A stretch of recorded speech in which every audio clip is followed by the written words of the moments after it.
Hello, greetings. This is Gillesmansillon. I thought I come back and say hello. Wish you a good day. I'll continue to speak about those interdimensional ideas, thoughts, parapsychology, transcendental psychology. For all those things, in all those videos I'm talking about are actually they're philosophy, but they're also science. We'll come to realize that all those things are very scientific, very real for everybody's scientists are looking for the truth, the philosopher as well, but the artist is also looking for that truth. So everybody's looking for to understand the natural law, how things work. But there is always new level for humankind do not know the divine law. Otherwise, we wouldn't be suffering as much. We wouldn't be making wars. We would love each other. For love is the essence of the law. And so I will probably, there's going to be some major shift, but Spirit is saying that it is still useful for me to come and communicate on this format, for I do want to change, but I wanted to speak briefly about the voices that we have in our head every day. We have so many thoughts that go through our head, and our thoughts are not yet holographic. We do not live in a holographic mental state yet. So thoughts may come in form of words that comes into our head. We're giving a story to ourselves. And there was a philosopher named Jacques Lacan, French philosopher, who was saying that human beings are locked in, they are like entrapped by the words they think. It is like the verb is like the locomotive that pulls out the wagons. But it's like the words are very limited. Yet there is so many different kind of voices that appears in our heads. For there is the voices of the soul, there is the voices of the ego, there is the voices of the alter ego, there is the soul, the voice of society, there is the voices of the ancestors, there is the voices of the physical body, there is all the voices of fear, there is the voices of hope, there is the voices of desires. There's the voices of our guide, there is the voice of God. So there is all those voices that go through. We have to discern. Sometimes it's like it gets a bit confusing because those voices, those thoughts and ideas become they're not always harmoniously working for us. We don't feel like they're working for us. The idea is to take 3 deep breaths and clear up your mind when this is happening. Strictly, and then let's ask your physical body. You ask your physical body. It's got an intelligence. Say, what do you need? A physical body has certain needs, and it is and then you turn to your heart and say, what is my next step? So the voice of the heart is always holds the wisdom of in relationship to all this combined intelligence. For we have the visceral entities as well that have the nose and the smell, the eyes and the view, the ears and the hearing, the body and the touch, the intuition and the cognitive consciousness. All those are children that get into habits, and then the soul has to bring them back into alignment and discipline. That's why meditation is so powerful in that essence. When I speak of ego, I speak of the false self. When I speak of God, I speak of the true self. When I speak of the alter ego, I speak of the anti-self, the critical voice, and the soul is the self.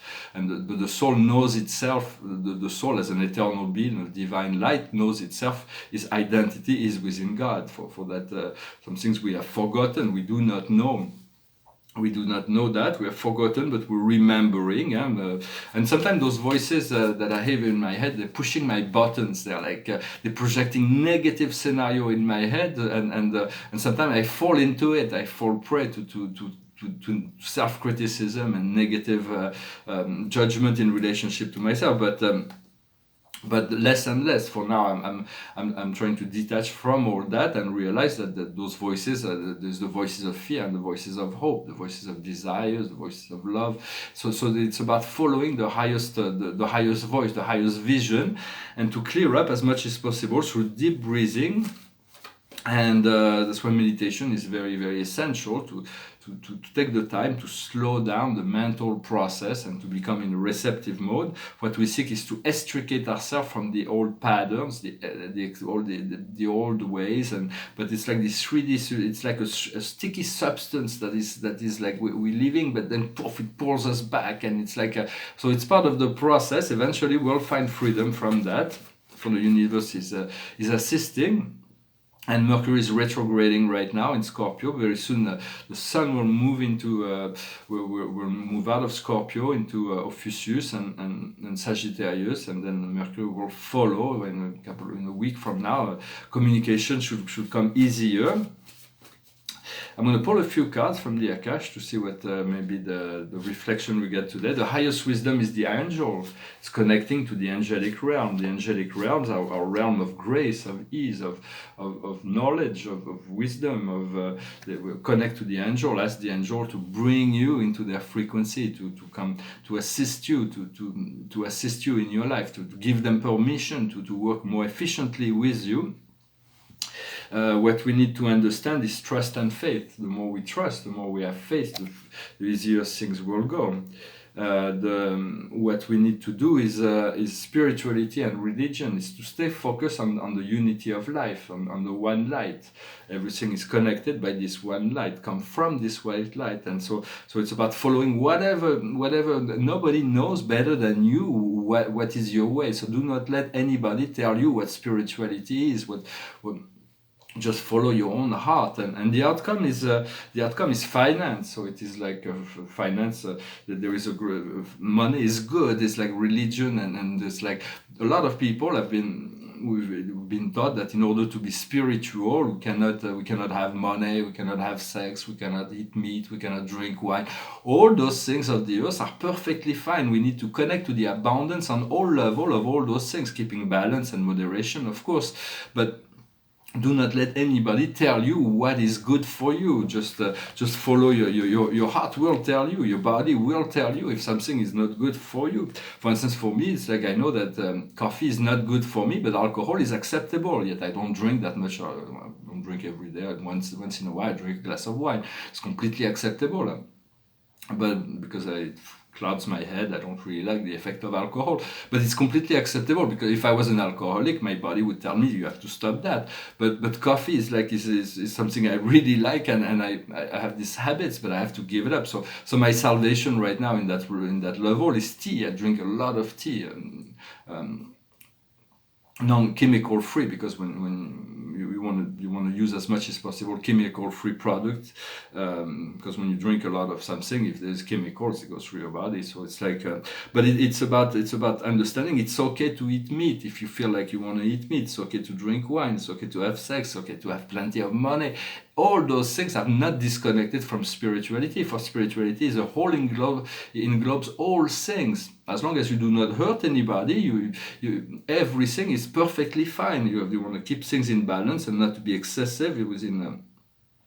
And find out what is okay for you and what not okay for you. Certain people, we're all different, so we have to find out what's okay for ourselves, what is appropriate. And there's very few things that are forbidden for me at this point, but which is tobacco and coffee and those things. So I'm doing my best to completely remove it from even my mind.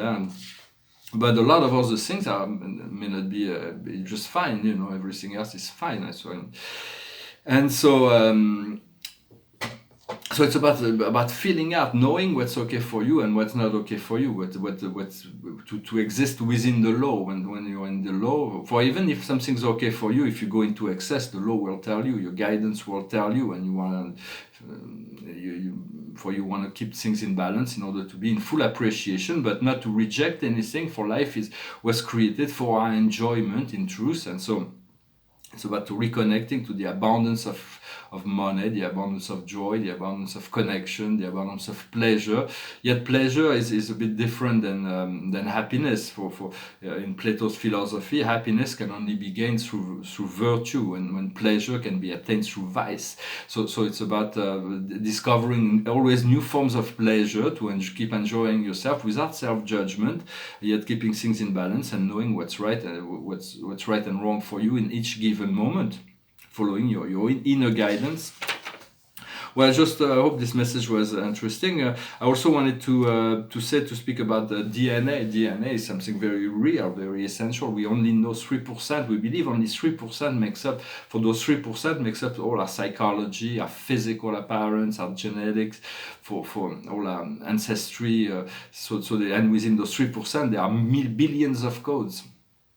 But the DNA, the whole DNA can be codified, can be awakened for the sun. Go out in every day. We have to take at least 20 minutes outside, even if it rains, to be outside, because the light of the sun is activating some dormant part of our DNA, which will activate dormant part of our brain, reactivate the higher function of the brain. And so this is part of the process. Just drink a lot of water and allow this for the DNA is the controller of all things, from the blood flow to the electromagnetic pulse that sends the information to the brain that makes us perceive this reality as real, and the Akash, the memory, for all kinds of old memory will come up to the picture, come up to the mind. So just do not attach to memory. Also, just enjoy them when they come to you. For we enjoy talking about our past. It's like it brings dopamine and all kinds of. Eventually, we'll become master of our inner chemistry or our chemical. We'll be able to synthesize just by thoughts all the right chemical we need to always be in the highest state of joy, rather than using substances from the outside that provides that, or like pharmaceutical or drugs or something. We'll be able to synthesize it naturally and just in the right amount at the right time. And so we're gonna enjoy life a lot more once we'll attain the next level. I'm gonna finish with a song. I saw that this painting is there are flowers on the vase in the table. I kind of like it. It's pretty decorative. And this is about the 7 families of spirit beings. I still need some little detail, decoration, like a lot of little details, but I've written all the names of the 7 families of spirit beings. And so it still needs some details. Yesterday I showed that painting, but there was a white line that was crossing the painting. I just wanted to show it's not on the actual painting. It was just a reflection, a mirror of the light that was coming from the window. I also wanted to show the progress here. It's a painting. It's a second version of a painting that I did a long time ago. Take it as humor, if nothing else. But and this painting is very popular now. It's in the Louvre, and so I thought I'd do a version so I can enjoy it. It's a Mona Lisa. It's a Giocondo. I'm gonna work on her. She's gonna have a starry realm behind her. It's a very popular painting. It works. And so I make comments on art history, and but this will take a while. It's the eyes and the face. She's got there is such an harmony in the painting. It's like it's one of the most famous painting of Leonardo da Vinci. And this painting I've just started. I'm not really sure I had to sign it. It's about the flow of life. It's about the river of life, and it's about this motion and how we have to let go of certain things in order to move forward. So I'm not really sure. I'm going to go really slow on that. I'm going to go really slow on that one. I'm not really sure. I've started some new paintings. I'm going to finish with a song and pull one more card. It's a song. It's called 3 Little Birds. It goes like this. Don't worry about a thing, 'cause every little thing is gonna be alright. Singing, don't worry about a thing, 'cause every little thing is gonna be alright. Rise up this morning, smile with the rising sun. 3 little birds pitch by my doorstep, singing sweet songs of melody pure and true, saying, this is my message to you. Don't worry about a thing, 'cause every little thing is gonna be alright. Singing, don't worry about a thing, 'cause every little thing it's gonna be alright. Rise up this morning, smile with the rising sun. 3 little birds pitch by my doorstep, singing sweet songs of melody pure and true, saying, this is my message to you. Don't worry about a thing, 'cause every little thing it's gonna be alright. Singing, don't worry about a thing, 'cause every little thing gonna be alright. Oh, don't worry about a thing. Voilà, I wanted to sing this song.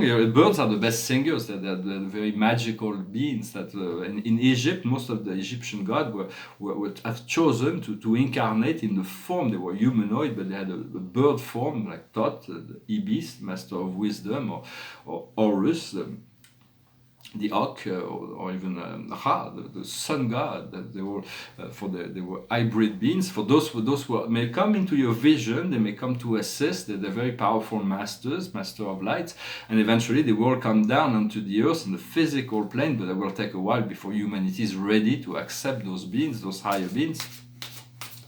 And so I just wanted to come and say, well, thank you for liking, sharing, commenting, subscribing. The card of the day is the 4 of Raphael. Looking into new possibility. Look into the magical side of life. Becoming conscious of your emotion. So it's about becoming more aware, more conscious for our mental and emotional. Here it's just like making sandcastles, huh? Well, that's what we do. We create reality within our mind, and then we experience it on the physical, and then we move on. Huh? So life is like that. Well, thank you very much. I wish you a wonderful day, and hopefully I'll talk to you later. Namaste.